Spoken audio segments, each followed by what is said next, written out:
ఎలా కక్ష సాధింపు చర్య అవుతుందమ్మా? ఇవాళ మేము ఎవరిని తీసుకొచ్చామన్న మంత్రులు వాళ్ళ అవినీతి మంత్రులను తీసుకొచ్చామా, నోటి దూల మంత్రులను అరెస్ట్ చేశామా? ఇంతవరకు మా కార్యకర్తలు ప్రజలు ఎదురు చూస్తా ఉన్నారు.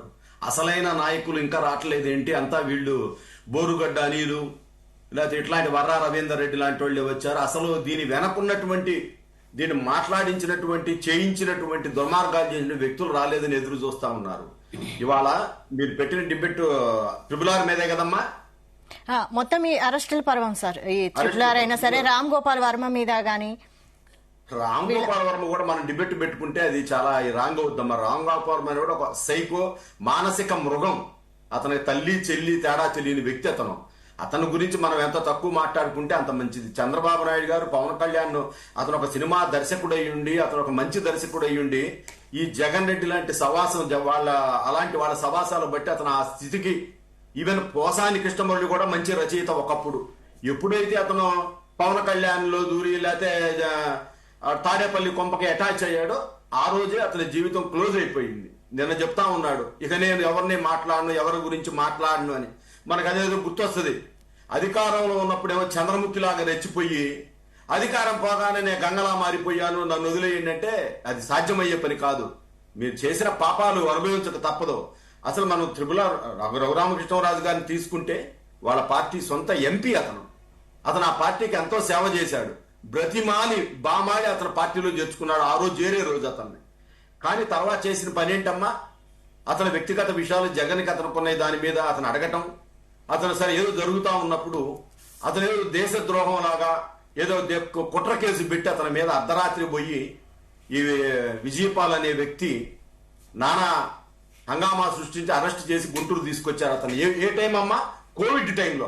ఆ రోజు తుఫాన్ హెచ్చరిక కూడా ఉంది, నాకు బాగా గుర్తు. ఎందుకంటే నేను కూడా ట్రిపుల్ కోసం ఆ రోజు సరే అతను ఏ పార్టీలో ఉన్నా ప్రజా సమస్యల మీద స్పందిస్తా ఉన్నాడు, చూద్దామని చెప్పేసి నేను కూడా ఆ రోజు సబ్ జైలు దగ్గరికి వెళ్ళిన తర్వాత హాస్పిటల్కి కూడా వెళ్ళాను, కొట్టారన్న తర్వాత.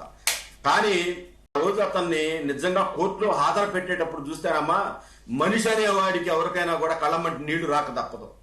రెండు కాళ్ళు వాచిపోయి ఎర్రగా అసలు కౌలు కట్టి పోలీసు వాళ్ళు అటొకళ్ళు ఇటొకళ్ళు, ఆయన అందుకు కొద్ది బరువైన మనిషి అవడంతో పోలీసులు కూడా నానా యాతన పడ్డారు లోపల తీసుకెళ్ళటానికి. ఆయన చాలా ఎట్లా కొట్టారు, ఏమేం కొట్టారు, ఎవరెవరు కొట్టారు అని కూడా చాలా క్లారిటీగా ఆ రోజే చెప్పారు. నేను ఈ సందర్భంగా ఒకటే గత ప్రభుత్వాన్ని కానీ వీళ్ళందరూ కూడా అడుగుతా ఉన్నా, నిజంగా మీకు రఘురామకృష్ణరాజు గారు మాట్లాడిన విషయాల్లో ఆయనేమి వర్రా రవీందర్ రెడ్డి లాగా బోరుగడ్డ అనిల్ లాగా ఎప్పుడు మాట్లాడలే. ఆయన ప్రజా సమస్యల మీద, జగన్ రెడ్డి అవినీతి అరాచకాల మీద మాత్రమే గలమెత్తాడు. ఎక్కడ ఏ రోజు కూడా నాకు తెలిసి గీత దాటి మాత్రం ఏదో ఒకటి అరా గీత దాటి మాట్లాడుంటే వీళ్ళతో పోల్చుకుంటే ఇదేం కాదు.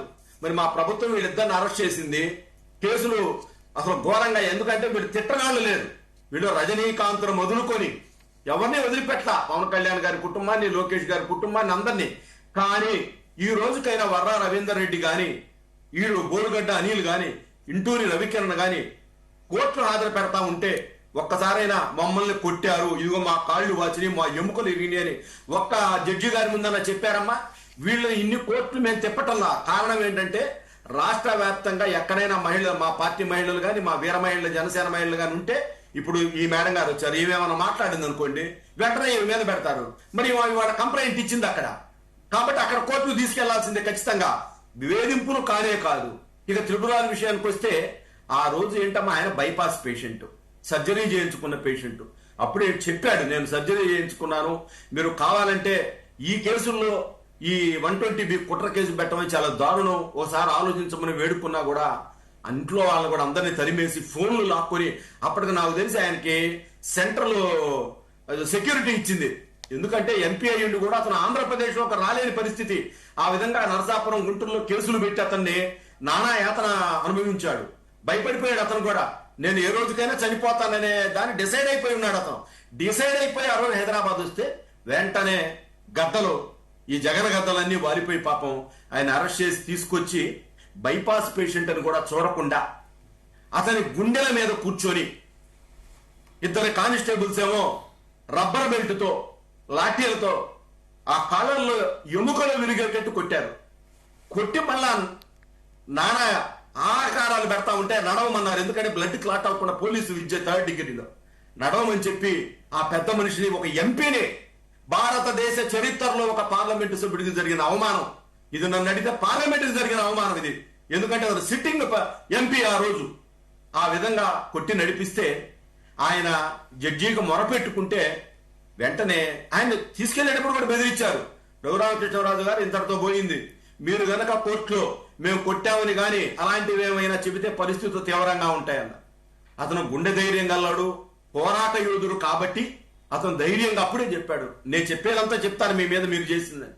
ఆ రోజు జగన్మోహన్ రెడ్డి, సజ్జల రామకృష్ణారెడ్డి తాడేపల్లి కొంపలో కూర్చుంటే లైవ్ చూపించారు. ఇక్కడ ఎవరు, Sunil, CID chief Sunil, additional SP Vijaypal, వీళ్ళిద్దరు కూడా ఆ రోజు ఆనందంగా కొడతా ఉంటే ఇతను ఏడుపులు జగన్మోహన్ రెడ్డి వినాలంట. నేను ఈ సందర్భంగా ఒకటి, మా ప్రభుత్వం నిజంగా చేయాలి అనుకుంటే ఈ జగన్మోహన్ రెడ్డి, సజ్జల రామకృష్ణారెడ్డి అనేక కేసులు కూడా ఉన్నాయి. సజ్జల రామకృష్ణారెడ్డి వాళ్ళ పరారులో ఉన్నాడు, వాళ్ళ అబ్బాయి భార్గవ్ రెడ్డి, ఇతను తీసుకొచ్చి కొట్టాల్సింది వాళ్ళని ఎలా కొట్టాలో చూపించి జగన్కి చూపించాలి, తర్వాత జగన్ని తీసుకొచ్చి కొట్టాలని అడిగితే తెలుస్తుంది వాడికి కూడా వాళ్ళ బాధ ఏంటో. ఆ విధంగా టార్చర్ చేస్తే ఎలా ఉంటుందో, వాళ్ళ కుటుంబ సభ్యులకు ఎలా ఉంటుందో. ఇవాళ నీ కొడుక్కి సజ్జల బాధ బెయిల్ కోసం ఢిల్లీ దాకా తిరుగుతా ఉన్నావు నువ్వు. నీకు ఆ రోజు ఈ కుటుంబ సభ్యులందరూ బాధపడలేదా? వీళ్ళందరూ నీకు ఏం చేశాడు ఆయన? ఆయన మా పార్టీ కాదు, మా జనసేన కాదు, అతను ఏదో ఉన్నది వాస్తవాలని మాట్లాడాడు. మాట్లాడితే ఏం చేయాలి నువ్వు? అరెస్ట్ చేయి, కేసులు పెట్టు, రిమాండ్ చెప్పించి పెట్టారు కదా. 70 ఏళ్ల రంగనాయకమ్మని తీసుకొచ్చారు, 70 ఏళ్ల సీనియర్ జర్నలిస్టు అంకబాబు గారిని తీసుకొచ్చారు. మా రాష్ట్రంలో, మా రాష్ట్ర తెలుగుదేశం పార్టీ కార్యాలయంలో ఉండే దారపనేని నరేంద్ర గారిని తీసుకొచ్చారు. అతను ఎట్టగొట్టారండి? అతనైతే నేను చెప్పలేను ఇక్కడ. ఆ విధంగా హింసించారు. అతను ఏం చేస్తాడండి? అతను అమరావతి న్యూస్ అని చెప్పి తెలుగుదేశం పార్టీ సంబంధించి, మా మంత్రులకు సంబంధించి, చంద్రబాబు నాయుడు గారికి సంబంధించి, లేకపోతే ఎవరెవరు ఏమైనా కామెంట్ చేస్తే అది కూడా వీడియోలు ఉండవు, అది ఓపెన్, అది స్టేట్ మొత్తం ఉండేది, అది ఏమీ ఉండదు దాంట్లో. అతన్ని తెచ్చి కొట్టేది అంటే ఏంటి? తెలుగుదేశం పార్టీ ఆఫీసులో భయపడిపోవాలి ఉద్యోగులు. నరేంద్రనే కొట్టారంటే మనం ఎంత అని చెప్పి ఆఫీసు కకావికలమే, ఎవరో ఎంప్లాయీస్ రాకూడదు, రాష్ట్ర కార్యాలయం అనేది భయపడిపోవాలి. అందుకని చెప్పి ఇప్పుడున్న ఎమ్మెల్సీ అప్పిరెడ్డి, అవినాష్, ఇప్పుడు జైల్లో ఉన్నటువంటి ఎంపీ నందిగం సురేష్ ఆధ్వర్యంలో రాష్ట్ర కార్యాలయం మీద దాడి చేసి భయపెట్టారు. చంద్రబాబు నాయుడు గారిని భయపెట్టాలని ఇంటి మీదకు పోయారు ఎమ్మెల్యేలు. ఇవన్నీ ఈ పాపాలు కాదా? ఈ వేధింపులు అంటారా మేడం? మేము ఎక్కడ వేధించాం? మా ప్రభుత్వం వచ్చి 5 నెలలు అవుతుంది, ఎక్కడా వేధించలా మేము. మీరేదో మహానేతగా చెప్పుకునే వైఎస్ రాజశేఖర రెడ్డి గారి సతీమణి విజయలక్ష్మి గారిని, ఆయన ముద్దుల తనయ్య షర్మిలారెడ్డి గారిని, ఇప్పటి మాజీ ముఖ్యమంత్రి జగన్మోహన్ రెడ్డి గారి భార్య సతీమణి భారతీ రెడ్డి గారి పిఏ, వ్యక్తిగత సహాయకుడు వర్రా రవీందర్ రెడ్డి 24 గంటలు ఆమె వెంట నీడలా కాచుకొని ఉంటాడు. అతను ఏం పెట్టారు మీరు? మీ తల్లి మీద, నీ చెల్లి మీద పెడితే నీకు పౌరుషం లేదా? అంటే పెట్టిన తర్వాత కూడా నీ దగ్గరే ఉంటున్నాడు, మీ ఇంట్లోనే ఉంటున్నాడు. అంటే ఏంటి దీని అర్థం ఏంటి? అంటే నువ్వు మీ క్యాడర్ కానీ పబ్లిక్ కానీ ఏ సందేశం పంపించావు? వర్రా రవీందర్ రెడ్డి పెట్టాడు అంటే ఇది దేశమంతా బహిరంగ రహస్యం. పెట్టాడు అంటే భారతిరెడ్డి గారు, జగన్మోహన్ రెడ్డి గారు ఆమోదం ఉంది. ఎవడైనా సొంత తల్లిదండ్రులైనా, కూతుళ్ళైనా, అన్నదమ్ములు చాలా రాజకీయాల్లో విభేదాలు ఉన్నాయి చాలా మందికి. మన కుటుంబాల్లో కూడా మన తల్లి చెల్లితో ఆస్తుల దగ్గర, మాట పట్టింపుల దగ్గర అనేక రకమైన ఉంటాయి.